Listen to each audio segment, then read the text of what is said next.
Evangelho de Lucas, de 1 a 4, versículo 1 do primeiro capítulo.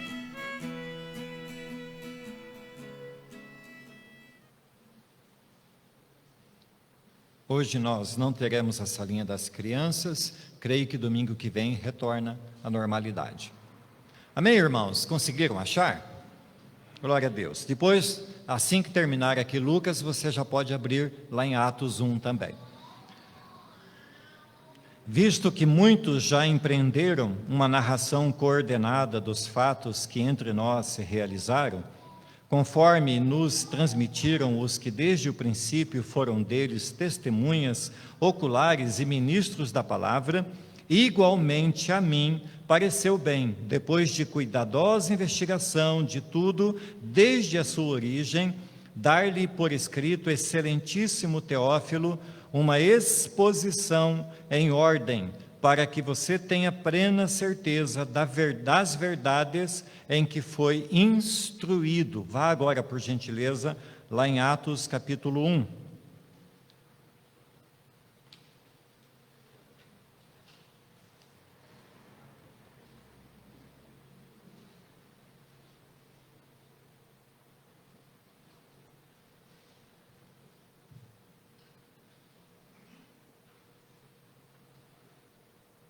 Amém? Esse nós vamos ler o primeiro capítulo todo, irmãos. Então, se você não leu a Bíblia esta semana, nós vamos ler os 26 versículos do primeiro capítulo. Escrevi primeiro livro, ó Teófilo, relatando todas as coisas que Jesus começou a fazer e a ensinar, até o dia em que foi elevado às alturas, depois de haver dado mandamentos por meio do Espírito Santo aos apóstolos, e que tinha escolhido. Depois de ter padecido, Jesus se apresentou vivo a seus apóstolos, com muitas provas incontestáveis, aparecendo-lhes durante 40 dias e falando das coisas relacionadas com o reino de Deus. E comendo com eles, deu-lhes esta ordem: não se afastem de Jerusalém, mas esperem a promessa do Pai, a qual vocês ouviram de mim. Porque João, na verdade, batizou com água, mas vocês serão batizados com o Espírito Santo dentro de poucos dias. Então os que estavam reunidos com Jesus lhe perguntaram: será este o tempo em que o Senhor irá restaurar o reino a Israel? Jesus respondeu: não cabe a vocês conhecer o tempo ou as épocas que o Pai fixou pela sua própria autoridade, mas vocês receberão poder ao descer sobre vocês o Espírito Santo e serão minhas testemunhas, tanto em Jerusalém como em toda a Judéia e Samaria e até os confins da terra.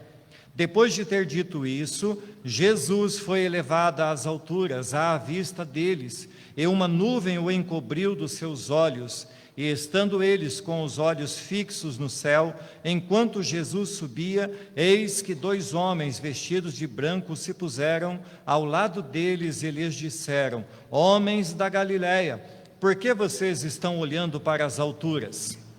E Jesus, que foi levado do meio de vocês para o céu, virá do modo como vocês o viram subir. Então os apóstolos voltaram do Monte das Oliveiras para Jerusalém.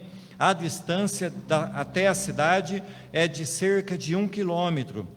Quando entraram na cidade, subiram para o cenáculo, onde se reuniram Pedro, João, Tiago, André, Filipe, Tomé, Bartolomeu, Mateus, Tiago, filho de Alfeu, Simão, o Zelote, Judas, filho de Tiago. Todos estes perseveravam, unânimes em oração com as mulheres, com Maria, mãe de Jesus, e com os irmãos dele.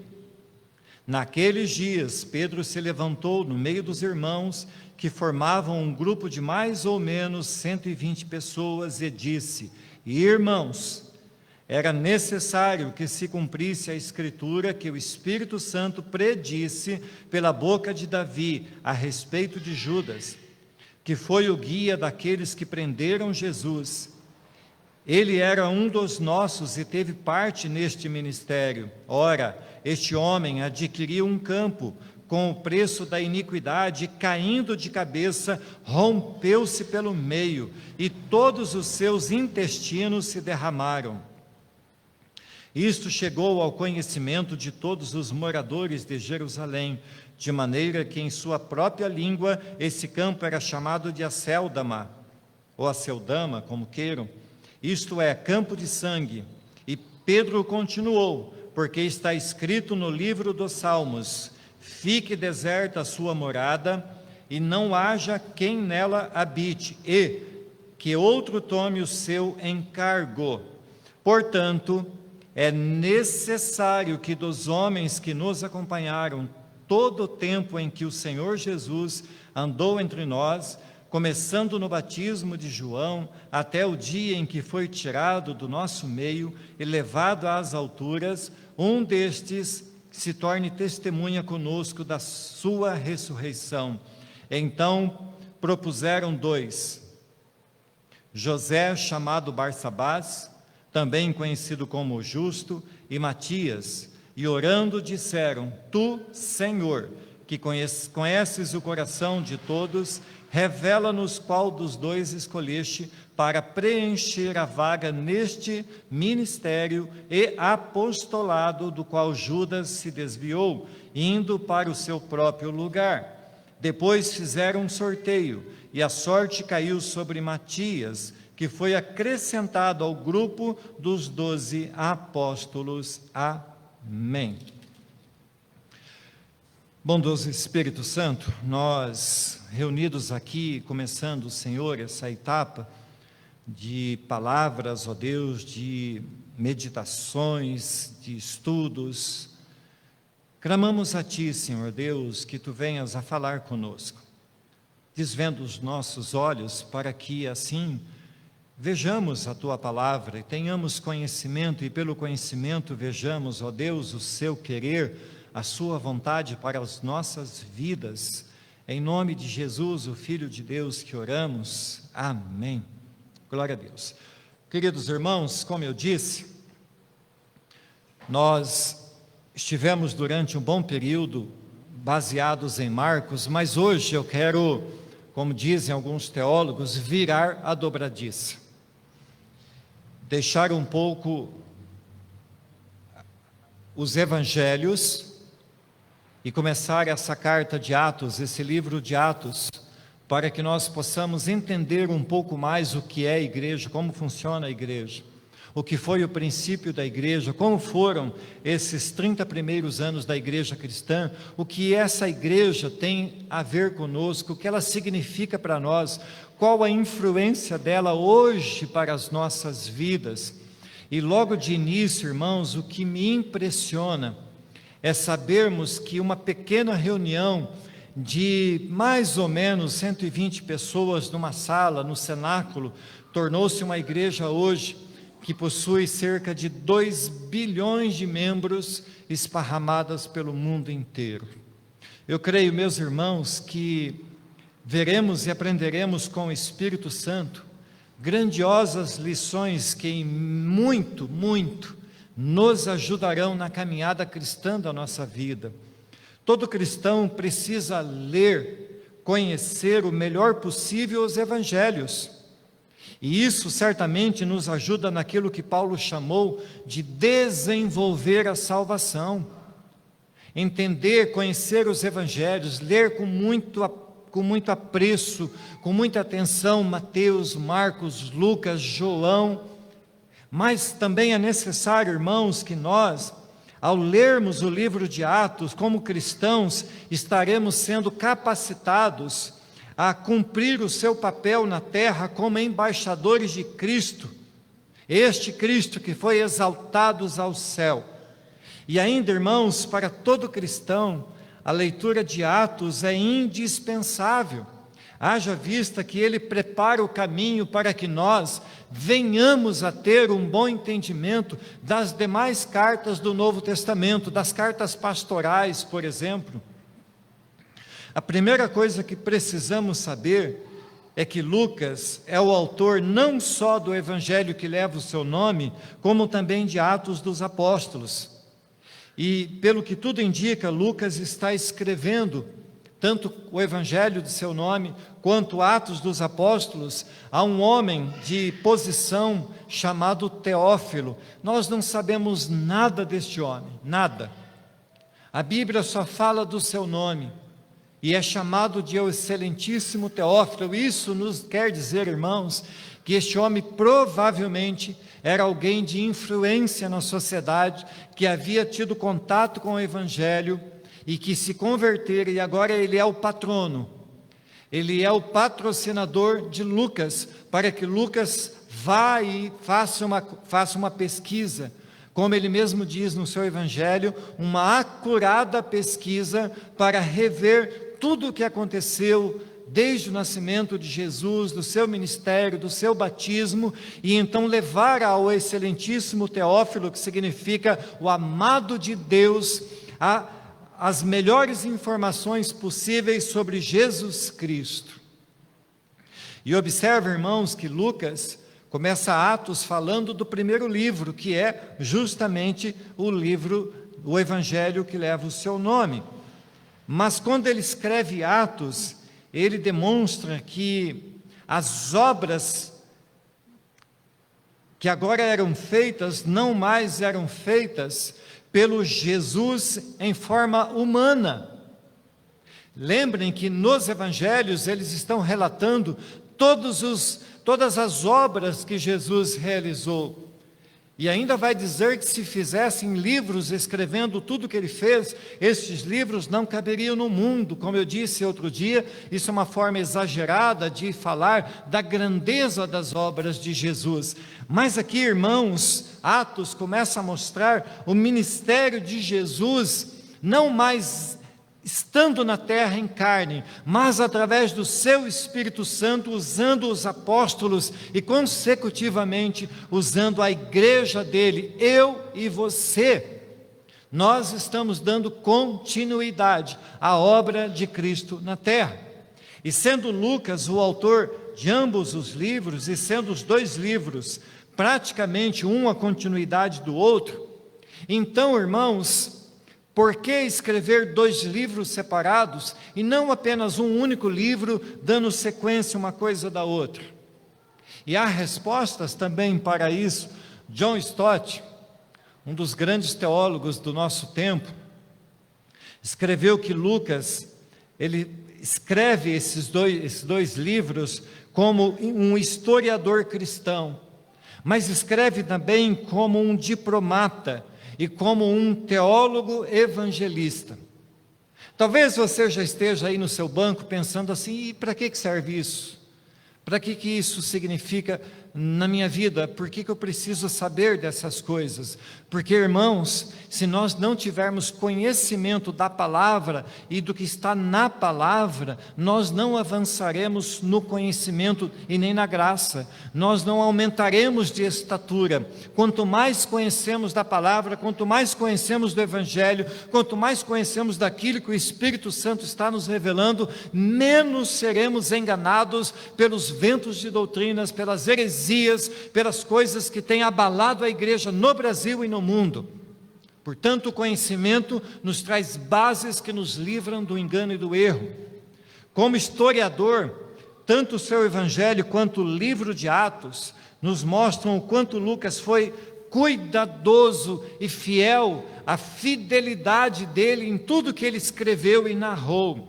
Como diplomata, isso é importante. Percebemos seu cuidado em defender os cristãos diante das autoridades. Lucas não era judeu, irmãos. Lucas era gentil.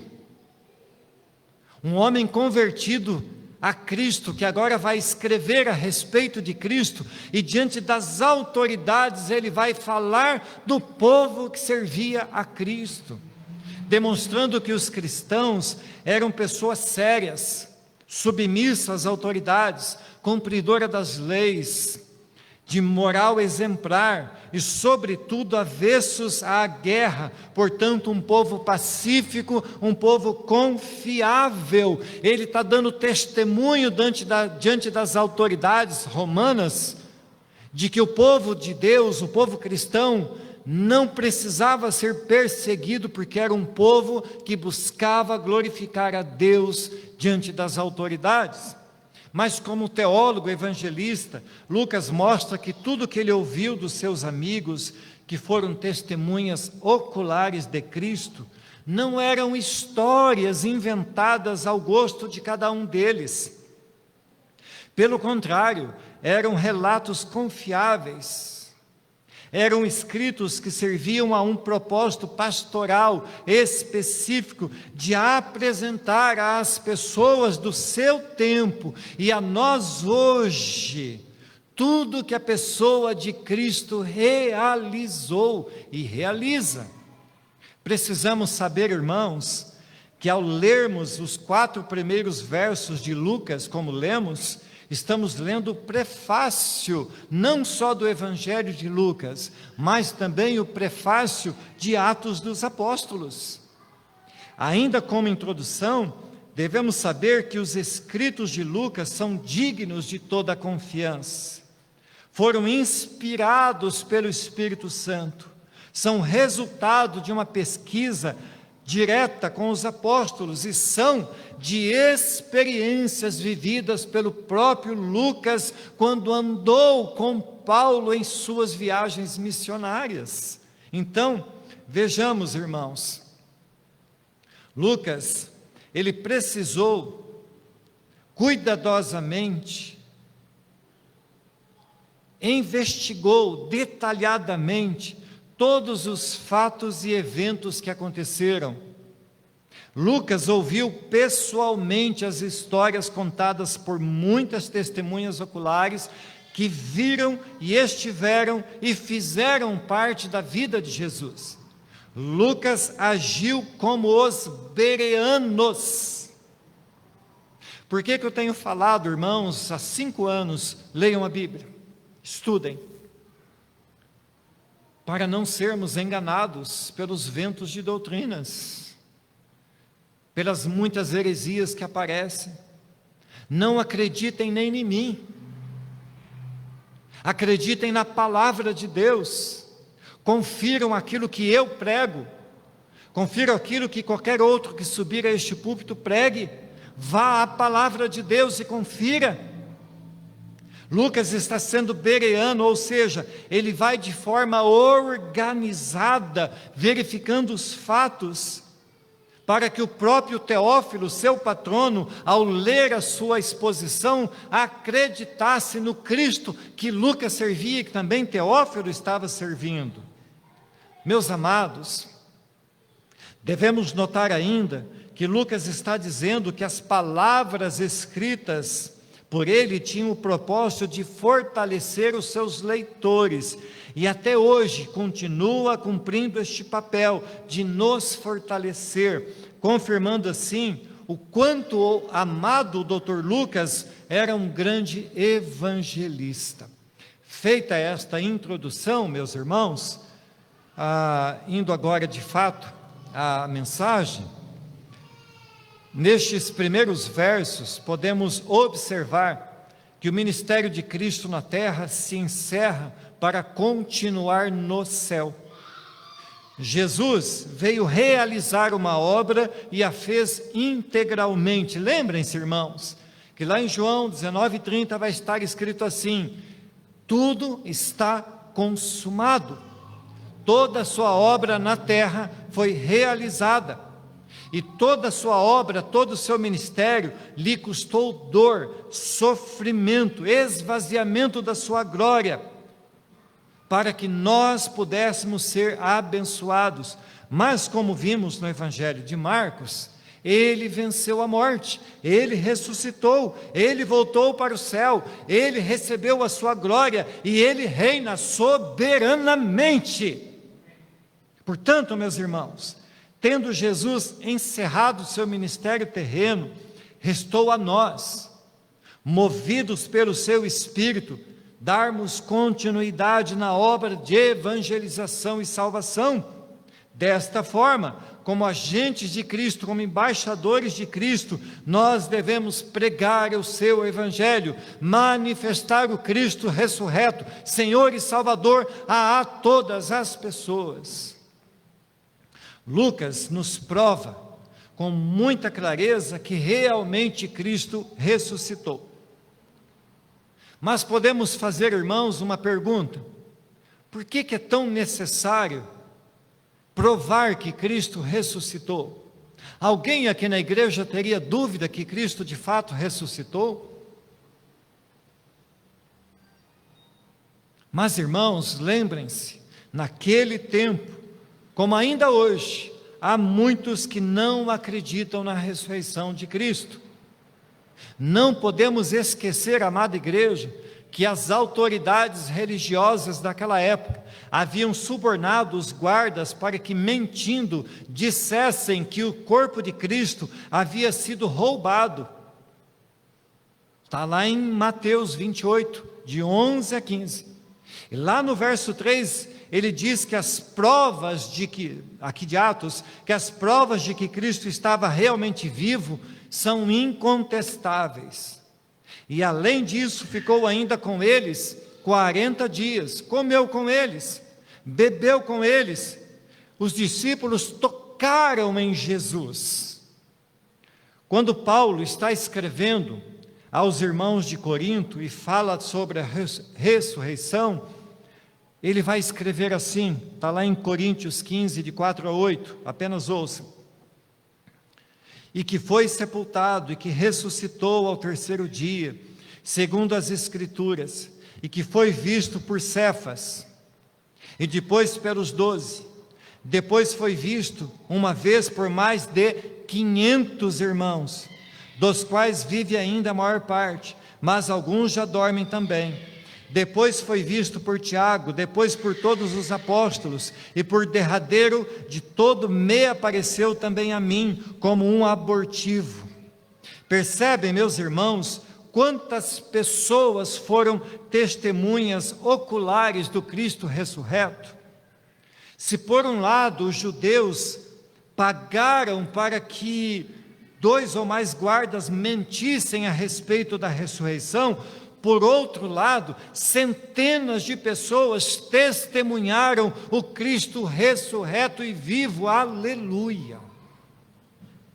E, irmãos, durante todo este tempo, Jesus lhes ensinou ainda outras coisas, deu-lhes ordens pelo Espírito Santo a respeito de tudo que deveriam fazer, indo às nações e pregando o Evangelho. Mas,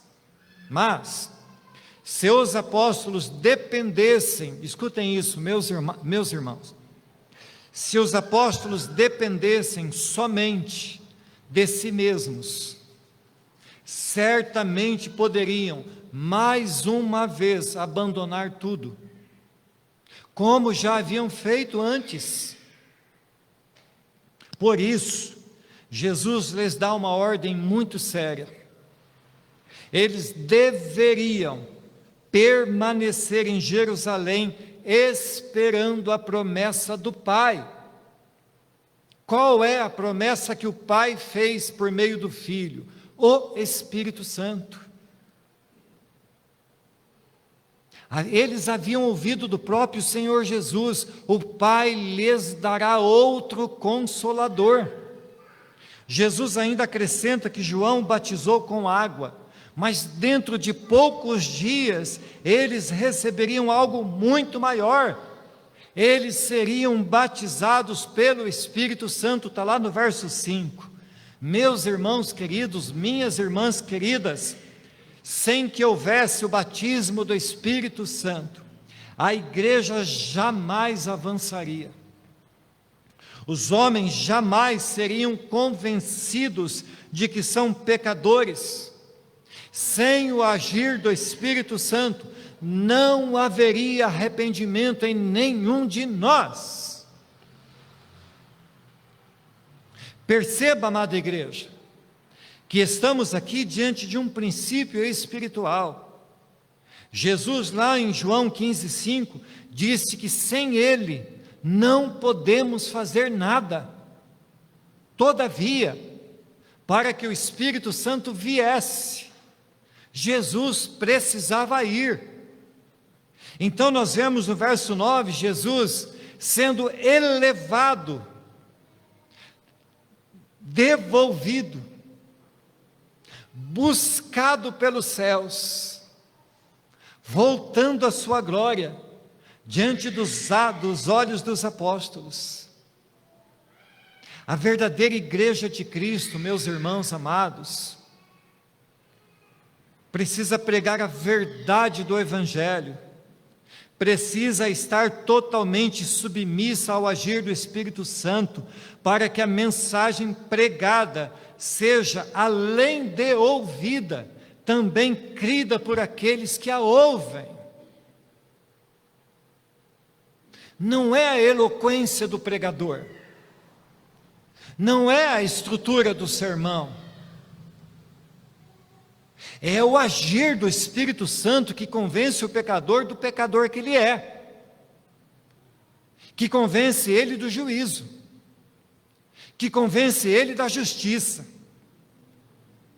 E essa verdade incontestável, irmãos, firmada na palavra de Jesus, ao ponto que lá no verso 8 ele diz assim: mas vocês receberão poder ao descer sobre vocês o Espírito Santo, e serão minhas testemunhas tanto em Jerusalém, como em toda a Judéia e Samaria, e até os confins da terra. É o poder do Espírito Santo que move as pessoas, os cristãos, os crentes, a irem pelo mundo todo, e se necessário, dando a própria vida, para que o nome de Cristo seja levado a todas as nações. Veja, irmãos, os apóstolos estiveram com Jesus durante todo o seu ministério terreno. Ouviram dele, viram através dele tudo o que é possível ser feito pelo poder do Espírito Santo.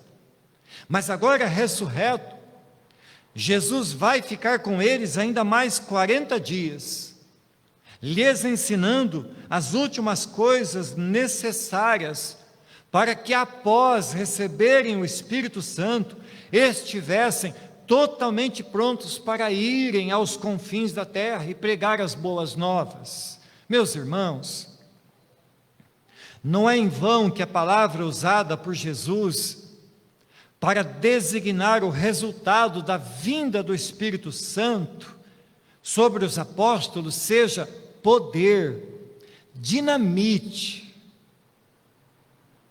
Há um poder do Espírito Santo agindo em nós, e é esse poder que nos mantém de pé.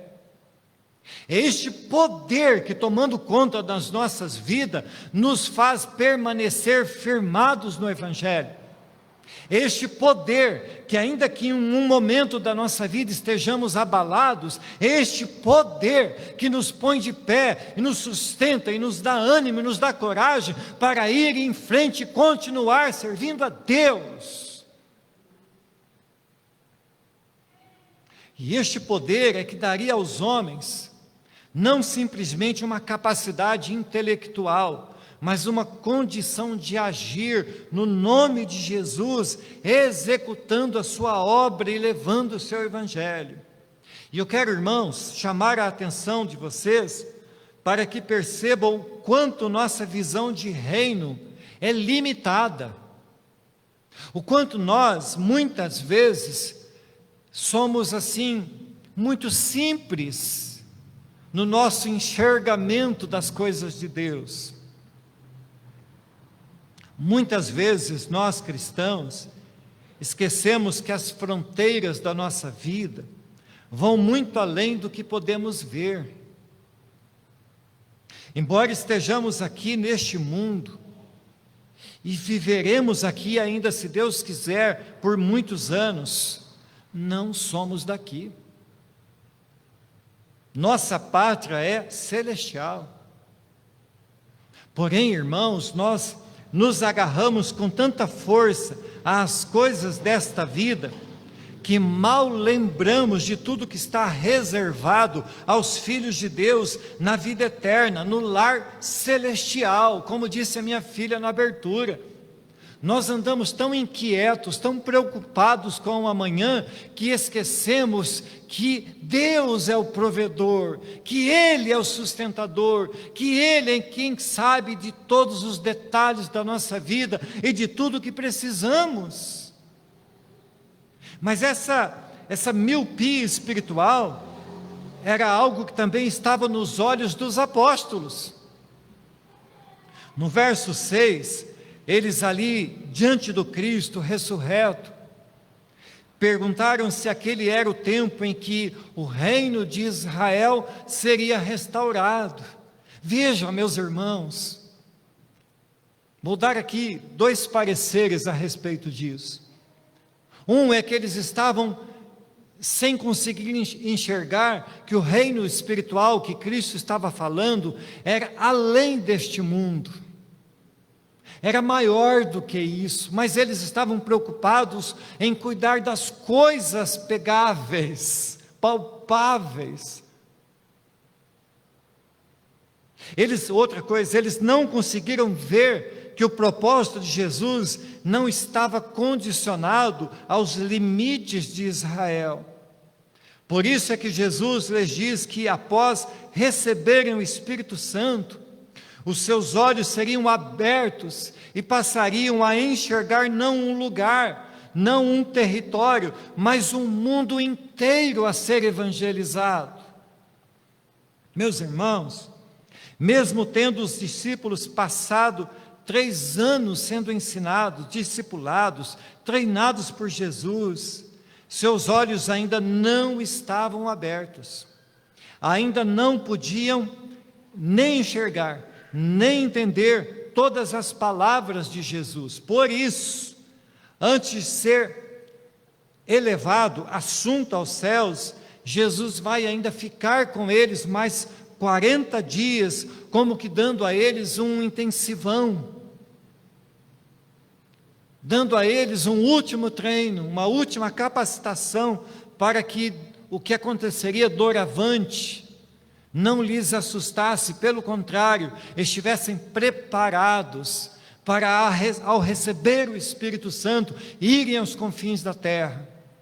Quando eu era professor das salinhas das crianças, há muitos anos atrás, dos meus bebezinhos, que nem o Mateus era, eu dizia assim para eles: olha, vocês não estão entendendo nada do que eu estou falando, não se preocupem, no momento oportuno, aquilo que eu estou falando, que está gravado no seu coração, o Espírito Santo vai usar e você pregará a palavra de Deus. E é assim, irmãos, nós não temos que entender, nós temos que crer. Creia na palavra de Deus, leia a palavra de Deus, e ainda que você não entenda nada, creia, em momento oportuno o Espírito Santo usará a sua vida para ser você um vaso, um instrumento de Deus, a pregar o Evangelho. E é bem marcante lembrarmos, irmãos, que o povo ao sair do Egito, ficou 40 anos sendo preparados para entrar na terra prometida. Jesus ficou 40 dias no deserto sendo tentado e preparado para cumprir o seu ministério. E agora, antes dos discípulos receberem o Espírito Santo, Jesus fica com eles 40 dias, dando-lhes os últimos ensinamentos. Logo após Jesus ser elevado aos céus, então diz o texto bíblico, lá no verso 12 a 14, que eles voltam para Jerusalém. Eles entram no cenáculo e lá permanecem juntos com mais algumas pessoas, orando e esperando o cumprimento da promessa. E certamente, meus irmãos, podemos passar por esses versos ao lermos e não percebermos as valiosas lições que existem aqui. Então eu quero enumerar aqui algumas lições que esses simples versos deles saírem de onde estavam, caminhar a distância de um sábado, ou seja, 1 quilômetro, voltarem ao cenáculo e lá ficarem reunidos por 10 dias, orando em unidade, unanimemente, e esperando o cumprimento da promessa. O que essas coisas têm a nos ensinar? A Igreja de Cristo não pode, jamais poderá existir ou coexistir sem oração. Mas somente a oração individual não é o suficiente. É necessário também a oração unânime. O salmista escreveu assim: ó, como é bom e agradável viverem unidos os irmãos. É como óleo precioso sobre a cabeça, o qual desce pela barba, a barba de Arão, e desce para a gola de suas vestes. É como o orvalho do irmão que desce sobre os montes de Sião, e ali o Senhor ordena a sua bênção e a vida para sempre. Vejam, meus irmãos, temos que orar em nossa casa, temos que orar individualmente, mas o conselho bíblico é para que nós oremos reunidos, como igreja do Senhor. Desta forma, a igreja deve prosseguir, não somente reunida, mas unida. A igreja reunida louva, glorifica ao Senhor, seu Salvador. A igreja unida persevera no mesmo pensamento, na mesma fé, esperando o dia vindouro do eterno Senhor. Os apóstolos oravam esperando o cumprimento de uma promessa. Eles sabiam que Cristo cumpriria a promessa. E mesmo assim não cruzaram os braços e ficaram esperando a bênção chegar. Ontem preguei sobre a perseverança dos santos, sobre a preservação dos santos, sobre a certeza da salvação. E temos que crer na nossa salvação. Mas ainda que cremos, não podemos cruzar os braços e esperar o dia do Senhor. Ele nos comissionou, Ele nos encarregou a fazermos coisas, e essas coisas são para que nós os façamos. Devemos, irmãos, orar por nossas necessidades, mas não podemos deixar de orar para que Deus esteja abençoando a nossa igreja, a nossa cidade, os nossos filhos, a nossa nação. Meus irmãos, se queremos ser uma igreja forte, precisamos orar. Não estou falando unicamente da igreja local, irmãos. Eu estou falando da igreja de Cristo nesta nação. A igreja de Cristo nessa nação precisa voltar à oração. Se queremos vidas transformadas, precisamos orar. Se queremos ver nossos filhos convertidos, precisamos orar. A igreja brasileira, vejam, amados irmãos, a igreja brasileira tem clamado por um avivamento. Mas esse clamor não passa de uma petição minúscula. Um texto mal escrito, uma intenção anêmica. Em todo o Brasil, em todas as igrejas, os cultos de oração permanecem esvaziados. De novo, irmãos, repito, devemos orar diariamente em nossas casas, em nosso secreto. Mas se observarmos com atenção, veremos que todos os avivamentos da história aconteceram precedidos de muita oração da igreja reunida e unida. Queremos ver a igreja sendo exortada pela palavra verdadeira. queremos ver pessoas subindo aos púlpitos e pregando o Evangelho, mas não oramos.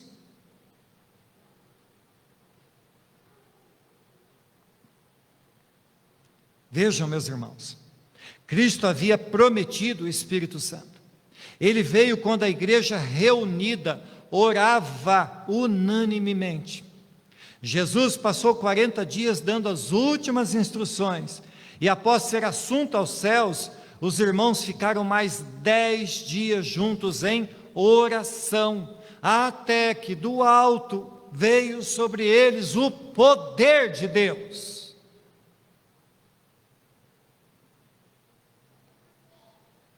Mas, irmãos, eu quero ainda levantar aqui uma outra questão espinhosa. A igreja de Cristo se caracteriza por ser formada de um povo que foi separado do mundo, todavia que vive no mundo. Ou seja, ainda estamos como povo de Deus habitando neste mundo, e ele não pode, e nós não podemos nos misturar ao mundo, ao ponto de sermos corrompidos pelo mundo.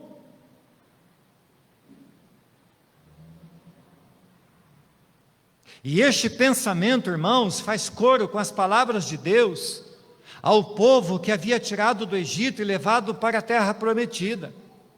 Não deveriam se contaminar com os costumes dos povos que habitavam naquela terra. E por que esse assunto é tão espinhoso? Porque a igreja tem cada vez mais deixado se contaminar por todo tipo de mundanismo, de costumes mundanos. Irmãos, basta uma rápida olhada pela internet, que verificaremos as coisas mais absurdas possíveis. As igrejas deixaram que muitos elementos estranhos ao culto cristão fossem entrando e passassem a fazer parte de um culto que Deus abomina. Vou dar um único exemplo, que vi esta semana. O beijaço. Pense, irmãos, um único exemplo. Uma igreja lotada de casais, puseram um cronômetro no telão para ver qual casal ficava mais tempo se beijando. Será que esse tipo de coisa agrada a Deus dentro da igreja?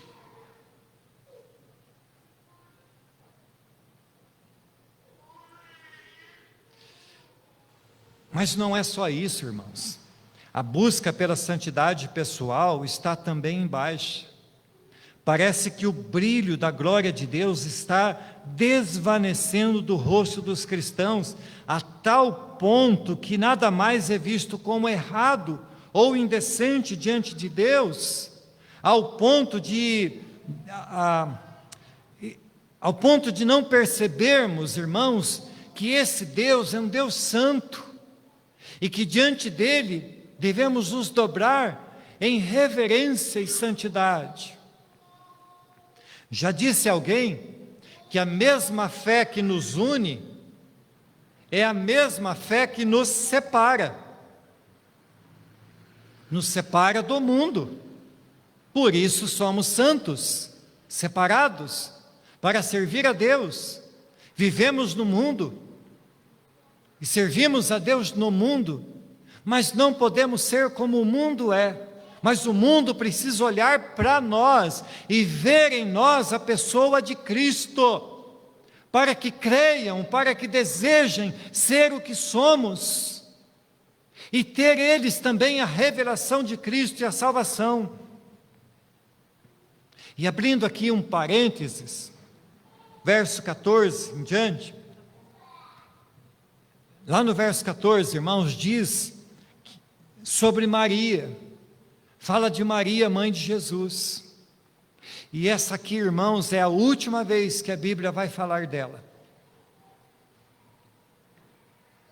E ela estava lá, reunida com os apóstolos, todos eles, e Maria estava lá, E os irmãos de Jesus estavam lá, irmãos de Jesus que não criam nele, mas que passaram a crer quando Cristo lhes apareceu e seus olhos foram abertos. Fecha parênteses. Segundo ponto da mensagem, irmãos. A igreja precisava trabalhar. A igreja precisava orar e trabalhar. Quando olhamos para os versos de 15 a 26, o que vemos são o resultado de uma igreja que, reunida, percebe a necessidade de estarem cumprindo suas obrigações, que a obra de Deus fosse realizada e realizada de forma correta. E mais ainda, irmãos, uma igreja reunida em oração e súplica tem condições de discernir a palavra de Deus. E mais, uma igreja reunida em oração produz pessoas capacitadas para executarem as tarefas que são necessárias ao bom andamento da igreja, à sua organização, à pregação do evangelho e à liderança. Irmãos, alguém precisava ser escolhido para substituir Judas, mas não seria por catança, não seria um qualquer pego ali a laço para substituir Judas. O texto de 15 a 26 nos mostra como a escolha de pessoas para liderarem a igreja de Cristo é algo caro aos olhos de Deus. Verso 15 fala assim: naqueles dias, Pedro se levantou no meio deles, no meio dos irmãos, que formavam um grupo de mais ou menos 120 pessoas, e disse, deixa eu parar aqui, veja, irmãos, que Lucas, ao falar naqueles dias, está indicando que uma continuidade. Os apóstolos estavam firmes, reunidos e esperando o cumprimento da promessa de Jesus. Mas enquanto isso, Pedro se levanta e, chamando a atenção dos irmãos, que a essas alturas já eram ali os 120 mais ou menos, os lembra sobre o que havia sido escrito a respeito do momento que eles estavam vivendo.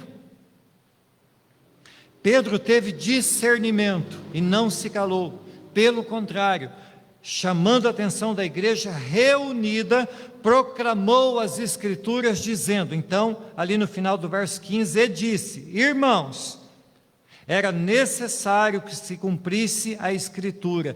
E eu não vou ler todo o texto para não me delongar muito, mas ele vai dizer assim, irmãos, vocês lembram o que está escrito? Que o Espírito Santo disse através de Davi, que esse momento aconteceria, que Judas trairia Jesus e que seria necessário que alguém substituísse ele, para completar os 12 e para assumir o encargo de apóstolo. Lembra? Então Pedro vai dizer essas coisas e eles vão lembrar, nós lembramos, e agora? O que faremos? Então vamos orar, vamos pedir ao Senhor que nos dê a direção. Por isso, meus irmãos, Pedro vai citar o Salmo 109:8, sejam poucos os seus dias e outro tome o seu encargo. Aquilo que já havia sido anunciado por Deus através de Davi, estava se cumprindo ali. E algo interessante para sabermos, irmãos, é que Judas, antes de morrer, ele vai lá e devolve as 30 moedas de prata aos sacerdotes.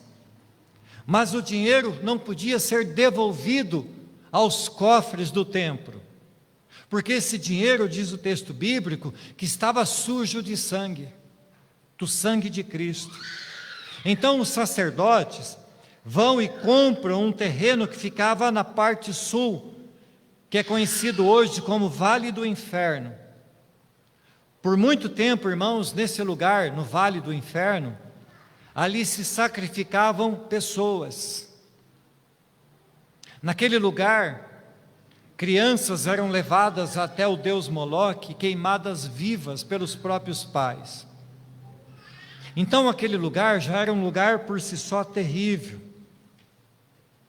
Mas era o lugar também que nos tempos de Jesus, que já não haviam mais os sacrifícios, era o lugar que nós conhecemos como Geena, que era onde se queimava o lixo da cidade.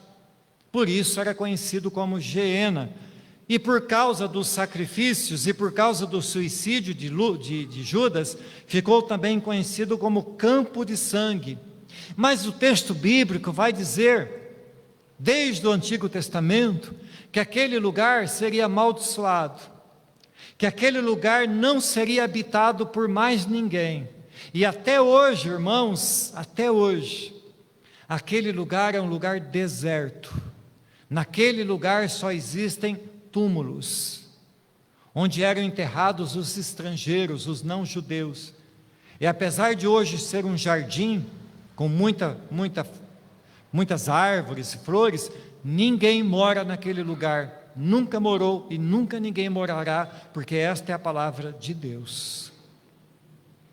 Mas então, irmãos, voltando do verso 21 até o finalzinho do verso 26, dá-se a escolha de Matias.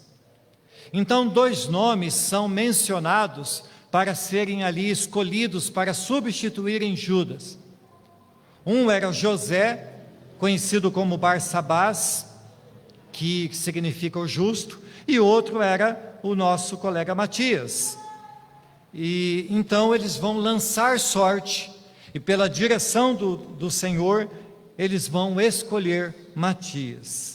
Então, irmãos, eu não posso me demorar demais nesse ponto, por conta do nosso horário, mas ao lermos estes versos, logo de cara vemos que para ser um apóstolo de Jesus, existem alguns critérios. Nesse texto que eu não li, mas lemos no começo, vai dizer quais deviam ser as qualificações de um apóstolo. Deviam conhecer Jesus desde o batismo, ter andado com Jesus, visto as suas obras, ter visto a sua morte e ter visto a sua ressurreição. Então, para ser apóstolo, existem esses critérios. Para ser um apóstolo, era necessário essas coisas que eu falei para vocês. Então, queridos, sem entrar em detalhes, isso desmorona todos esses que se auto-intitulam apóstolos, que vão lá e pagam por ter um anel no dedo para ser chamado de apóstolo. Apóstolo hoje em dia não existe. Paulo foi o último, e como ele mesmo diz, ainda assim, ele se considerava um abortivo, o último dos apóstolos. Então os 2 nomes são indicados, o Barsabás e o Matias, e então por direção, Matias é escolhido para substituir Judas, e ele se torna então o 12º apóstolo. E como diz John Stott, a vaga de Judas havia sido preenchida. Logo, a vaga de Jesus seria preenchida pela vinda do Espírito Santo. E para irmos à conclusão, irmãos, eu sei que esse primeiro capítulo precisava, obrigatoriamente, eu não o fiz, ser separado em várias passagens, vários sermões, mas isso demandaria muito tempo, e eu quero encerrar hoje o primeiro capítulo, porque creio que essa introdução já nos dá uma ideia de tudo que Atos dos Apóstolos tem para nos ensinar. Quantas preciosas lições. Então, para encerrar, eu quero aqui fazer algumas aplicações. Primeira, a leitura de Atos dos Apóstolos, ou Atos do Espírito Santo, ou ainda, irmão Lima, Atos do Jesus ressurreto, que deve ser vista por nós, tida por nós, a leitura desse livro como obrigatória, para conhecermos não só a igreja, os primeiros 30 anos da igreja, mas também a nossa igreja atual. Segunda aplicação, Jesus cumpriu e continua cumprindo todas as promessas que fez à sua igreja. Terceira aplicação: se queremos ver a igreja experimentando um novo avivamento, precisamos orar mais, em comunidade, fé e propósito. E me permitam aqui, irmãos, dizer: avivamento não é barulho. Avivamento é crer na palavra de Deus, conhecer a palavra de Deus. Avivamento, irmãos, é aquilo que quando lemos na palavra, o Espírito Santo fazendo rebuliço dentro de nós, nos mostra. João 14, 26 está escrito: e Ele vos ensinaria todas as coisas. Quando oramos, quando buscamos a Deus, quando a igreja ora, a palavra é revelada aos filhos dele. Quarta aplicação: devemos ainda saber que avivamento, puxa, já estava aqui, me atropelei. Avivamento não é barulho. Quinta aplicação: a igreja de Atos foi um período específico, com qualificações específicas e especiais para um grupo de homens chamados pelo próprio Senhor para darem início à sua igreja. Estes 12 homens foram testemunhas oculares de Jesus histórico. Receberam autorização e comissão para falar em seu nome. A princípio foi através desses homens singularmente qualificados que Jesus continuou a fazer e a ensinar.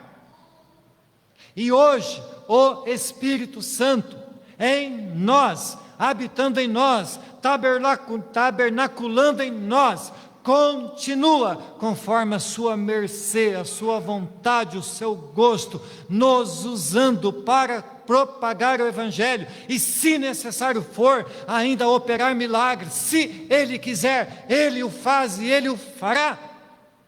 Amém, irmãos? Sexta aplicação: por fim, a igreja de hoje precisa olhar para a igreja de Atos, não desejando viver as mesmas coisas, mas cumprir o seu papel neste tempo, nesta cultura, no meio deste povo, e saber que o mesmo Espírito Santo continua agindo em e através dos filhos, que Ele chamou, Ele escolheu, Ele elegeu, e Ele predestinou para a salvação eterna. Amém. Creia nisso, amada igreja, creia. Deus nos chamou, Deus escolheu homens e mulheres de todas as tribos, de todas as línguas, de todas as nações, de todo o mundo, para continuar a sua obra, e Ele cumprirá a sua promessa: eis que vou para o Pai, preparar-vos lugar, Ele vos enviará outro Consolador, para que onde eu esteja, um dia vocês também estejam. Creiam na salvação, tenham certeza na salvação, creiam que a perseverança dos santos é movida pelo poder do Espírito Santo em você, para que você chegue até o dia final e vislumbre a glória de Deus nos céus eternos. Amém, irmãos?